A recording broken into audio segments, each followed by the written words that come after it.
Welcome to Jessie freeze. இப்போ பாருங்கள், எங்கள் பவளமல்லி மரத்தில் எவ்வளோ பூக்கள் வந்து கொட்டி கிடக்குதுன்னு பாருங்கள். நான் ஏற்கனவே ஒரு வீடியோ போட்டிருக்கேன், அப்போ மலர்கள் இல்லை. ஆனால் இப்போ வந்து கொஞ்சம் மலர்கள் பூக்க ஆரம்பிச்சிருக்கு.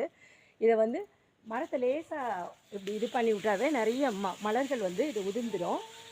இங்கே பாருங்களேன், நிறைய கிடக்கு பாருங்கள். இதை நாங்கள் என்ன பண்ணுவோம், இதை பொறுக்கி அப்படி இந்த மலர்கள் எல்லாம் நாங்கள் அப்படி பொறுக்கி எடுத்துக்குவோம்.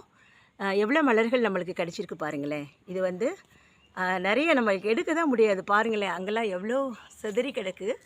நம்ம வந்து அதை பொறுக்கி எடுத்து லேசாக அலசிட்டு இதை இப்போ சுவாமிக்கு யூஸ் பண்ணலாம். எவ்வளோ பூக்கள் வந்திருக்கு பாருங்களேன். பாருங்கள் எவ்வளோ பூக்கள் பூத்து இருக்குது. இதுலாம் இன்றைக்கி இவ்வளோ மலர்கள் நம்மளுக்கு கிடச்சிருக்கு. இன்னும் கூட நிறைய கிடக்கு, எடுக்க முடியல. நல்ல இயற்கையோடு வாழ்கிற இந்த வாழ்க்கை ரொம்ப அழகானது. இந்த மலர்களை வந்து சுவாமிக்கு மட்டும்